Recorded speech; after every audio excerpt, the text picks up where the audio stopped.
The role of the police in any society is to enforce the law through ways such as preventing, detecting, and investigating criminal activities. It is for this reason that the police service is supposed to carry out its activities in a way that gains public trust. However, the suspected criminal activities that have been happening in the country without the police getting on who was behind it in the recent past have brought this service under scrutiny and condemnation from the public. One such example is the suspected gutting of City Market, which is the country's biggest market, in July of 2017, a case of suspected arson.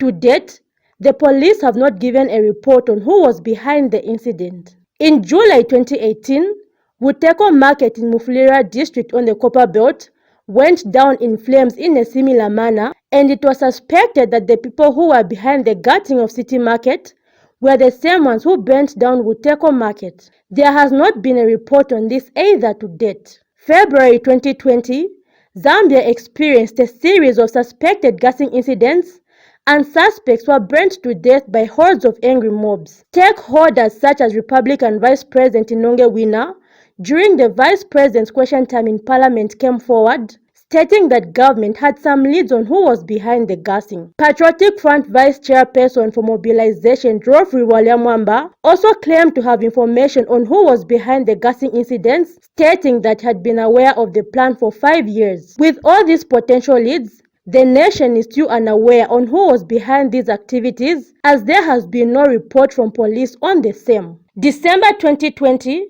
two citizens, a state prosecutor Nsamansa Machipyoka and Joseph Kawunda, a supporter of the opposition United Party for National Development UPND, were shot dead in cold blood by suspected police officers. The shootings happened during the confusion that occurred at the police headquarters when UPND leader Hakainde Hichilema went for questioning on 3rd December 2020. 29th December 2020, President Edgar Lungu made reshuffles in the police service after this incident and gave Police Inspector General Kakoma Kanganja a 6-month contract in which he was to find the people behind the shooting and restore public confidence in the Zambia police service. The question that arises is, what guarantee do the Zambian people have from Mr. Kanganja that he will find the killers of the two citizens when he has not yet told the nation who was behind the suspected gutting of markets and gassing incidents? If public confidence is to be restored in the police service, it is imperative that they should also bring to book perpetrators of the highlighted criminal activities that have been happening in the recent years. Zipporah Mushala, Movie TV News, Lusaka.